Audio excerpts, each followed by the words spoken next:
Getting out of an abusive relationship early makes a huge difference. And I'm proud to say I did come in as a victim, but I am a survivor. Then I could see my mom. My mom was walking toward us. And I got excited. And I was like, there's my mom. And then he didn't stop. I'm trying to keep it together, I said. I gave in to the tears. And I hated that. It's not necessarily the easiest process. It's not necessarily the prettiest process, but it is the most effective process. Like, you can do this. I'm going to tell you 100% you can do this, and you're so worth it to do this. I'm sure losing any child is a real arrow through your heart, but you know, she was great. She was a friend and a family member and our daughter. It feels just as good the 10th time as it did the first time, to have one of your citizens that you're out there protecting walk up and tell you thank you. There is one thing stronger in me than fear, and that's my determination. I had a tough week. I'm going to share with you what happened. I learned this week how scared I am of protecting myself. Kind of ironic when I have already been a victim of a violent crime. Why should I be afraid to be prepared or even trained? I didn't plan for this episode to be an extension of my story. Honestly, I thought my story was already told in its entirety. When the anxiety, anticipation, and tears started to fall, I realized I wasn't done. And I quickly realized there must be other survivors who have gone through the same thing. I must shed light on this unknown scenario I found myself in. This is my story of how I overcame the fear of looking at a handgun, holding a handgun, hearing gunshots, and knowing it's my finger on the trigger, that it's okay. I need not be afraid to protect myself and others. Two things I must mention before I begin. To hear other episodes, including episode 1 and 2, which are my story, visit www.ineedblue.net. In addition, you will find other survivor stories, interviews with law enforcement, all conducted in a supportive format. Second, I must share the trigger warning. Some episodes contain graphic content, including violence, abuse, murder, and may not be suitable to all listeners. Please seek help if needed. 2 weeks ago, my husband said there is an introduction to concealed carry class at a local family shooting center called Frog Bones. Would you like to go? I hesitated and said, okay. He signed us up for the class. A moment later, I said to myself, what have I done? Today's episode is emotional. It snuck up on me. My husband has asked me to shoot a gun in the past, several times. I would politely decline by saying, I'm not afraid of guns. I just don't want to shoot one. He owns a handgun. I'd never seen it, just the case it is stored in. I grew up around guns, all types of guns and rifles. My boys had airsoft guns. I would buy them for them. They were taught early on, especially from my dad, about gun safety. I think it's fair to say most military, law enforcement, and law-abiding citizens learn gun safety and training without experiencing a traumatic situation beforehand. Not me.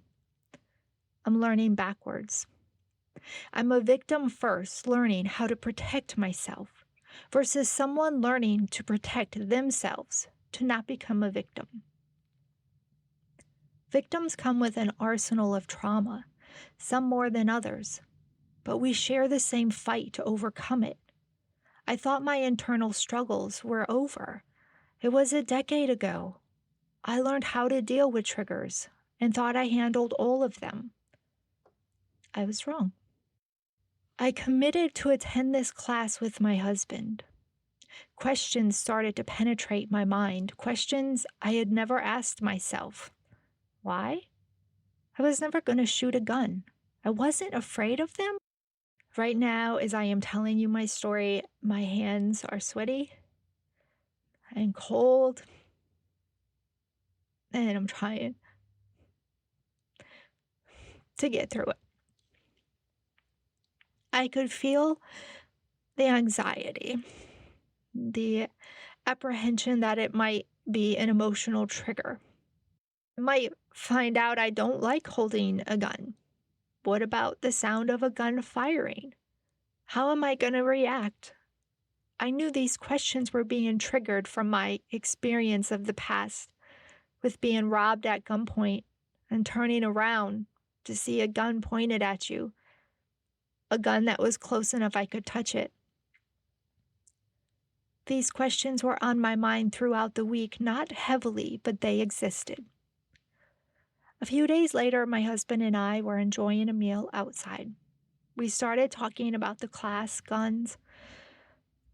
I laughed and I said, I might close my eyes when I shoot. I don't know. He recommended I don't do that. The conversation awakened this lingering anxiety, which I tried to avoid feeling. He got quiet and I asked him what he was thinking. I was thinking about what kind of gun would be good for you. I know you said a smaller one.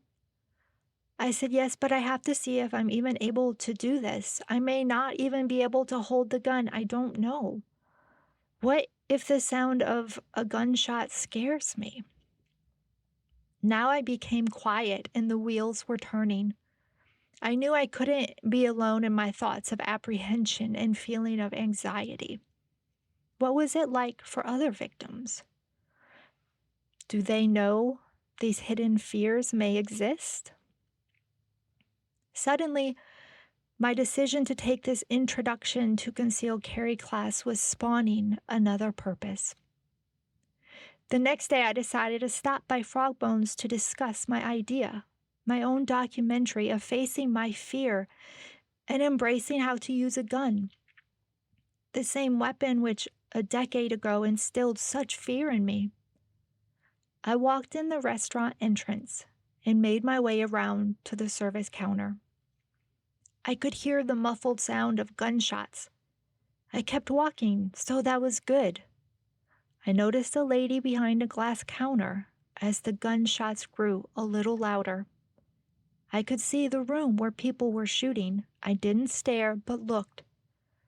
A little anxiety set in, but I remained focused on my mission. I was given the general manager's name. He was on my list to call Monday. I walked out the same way I came in. I was proud I could hear the gunshots in the distance and be okay. Would I be okay when the shots were right next to me? I startle easy. We go for walks, and if someone is approaching and honks their horn, it scares me. I jump. I hate that feeling. I told myself one step at a time. Monday, I would call and hopefully have a professional partner along with my husband to join me on this journey. My phone call with Ethan, the general manager, was reassuring. Knowing they had helped others like me allowed him to understand and find the perfect way to guide me. Rather than a class setting, which could be triggering, he recommended a private lesson. He was going to get back to me with a suggestion to best fit my situation. By the time I hung up with him, I was sweating. My hands were slightly shaking. I was asking for help, but in a different way this time. This was not therapy in the traditional sense. But I knew this trigger, unknowingly to me, held me captive. Fear is debilitating. Unknown fear, even more so. Later that day, I received an email with steps on how to move forward. I was given Freddie's name as the NRA certified instructor I needed to contact. It was already 5 o'clock, so it gave me the perfect excuse to put it off one more day. I would call him in the morning. I gave Freddie the shortened version of my story. I could hear in his voice the empathy and dedication toward helping me. One step at a time, he said. I was scheduled to see him tomorrow morning, Wednesday morning. At 7:10 a.m. Wednesday morning, I was getting ready to head out. My husband gave me a hug and I started to cry. I hated that. He sent me out the door with a hug and encouraging words.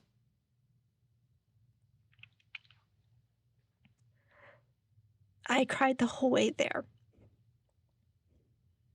My stomach was in knots. I knew I needed to do this. And I knew sometimes the anticipation was worse than the actual event. Or so I hoped. I got there early and sat in my car trying to get it together. I forgot my sunglasses, so I couldn't disguise my eyes. Freddie and I met in the parking lot.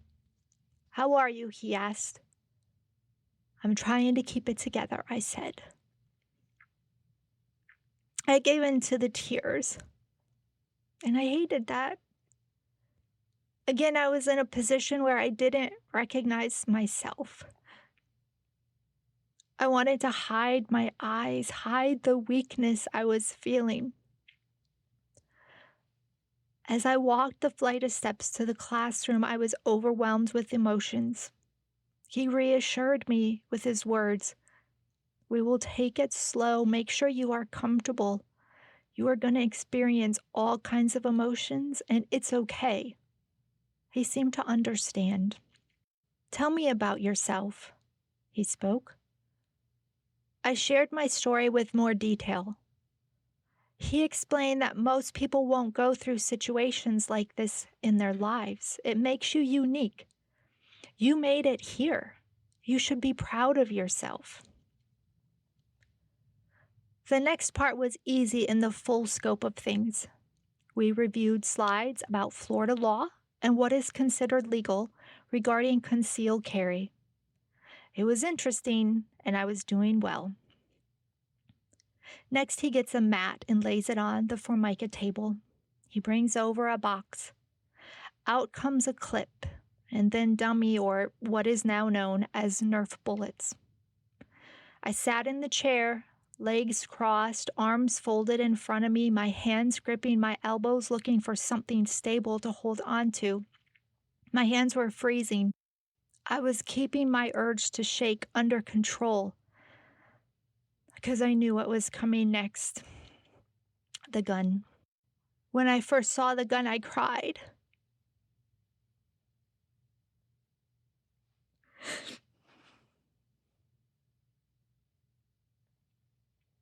I'm sorry. I lowered my head to hide.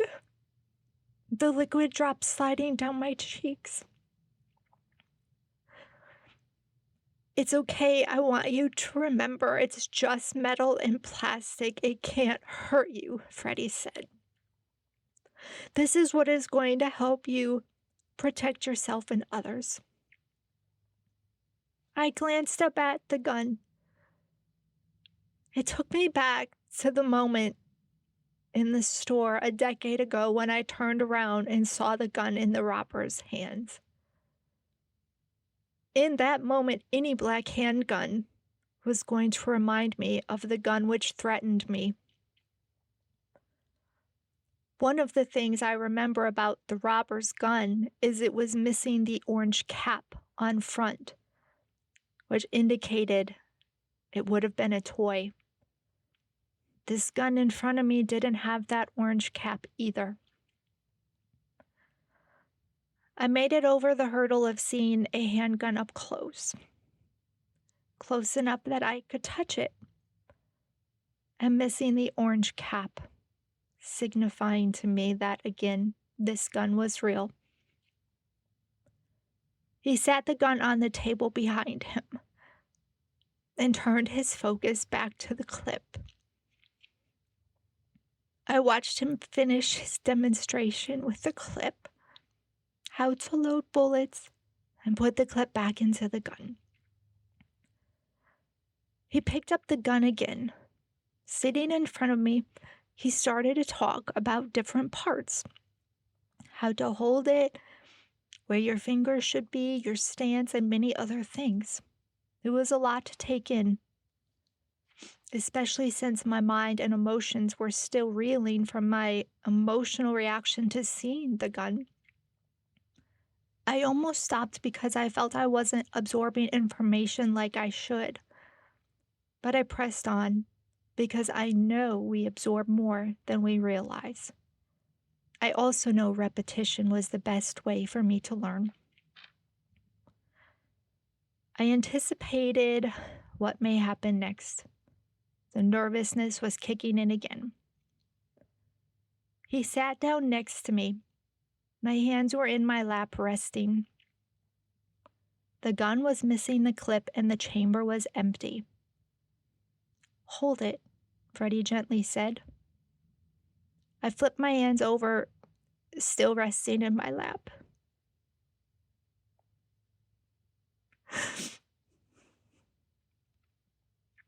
He gently placed the gun in my hand. I closed my eyes and cried. I heard his words of reassurance and encouragement. I felt his patience. I slowly opened my eyes, looked up at him, and said, "I know it won't hurt me, but this is what instilled fear in me." Imagine the mental and emotional contradiction you go through. I believe people hurt people. I never blamed the gun.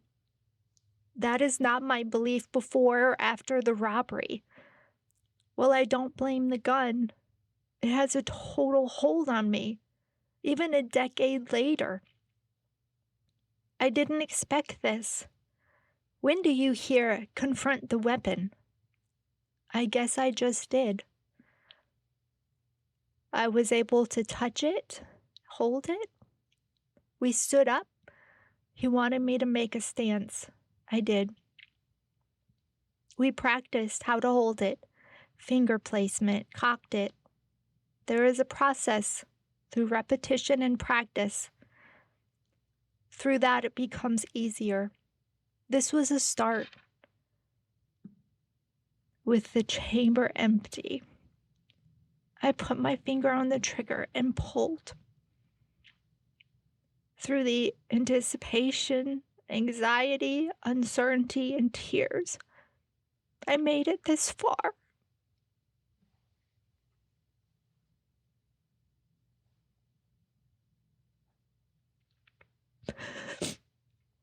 "I'm so proud of you," said Freddie. "I know I wasn't sure I could do it, and I'm proud of myself too," I said. Freddie asked, "Would you like to go to the range and live fire?" Without hesitation, I said no. The next step for me was, how am I going to react with the sound of a gunshot? And what kind of kickback was this gun going to have? I had success today and was going to leave with that in my pocket. Freddie was very supportive. I didn't doubt it for a second that he wouldn't be.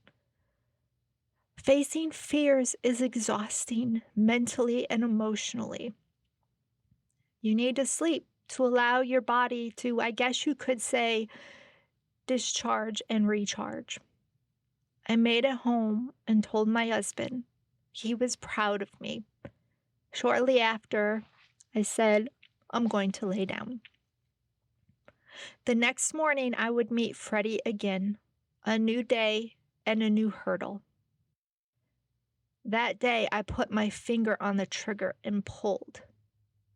There is one thing stronger in me than fear, and that's my determination.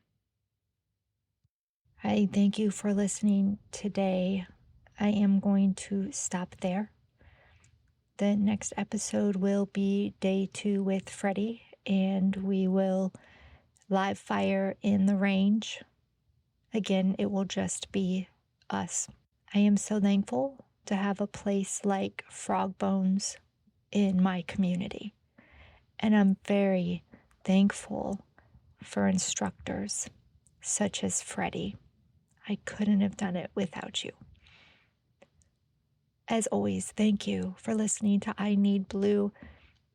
We can be found on our website, www.ineedblue.net, on Facebook, Instagram, and other podcast platforms. Remember, you are stronger than you think.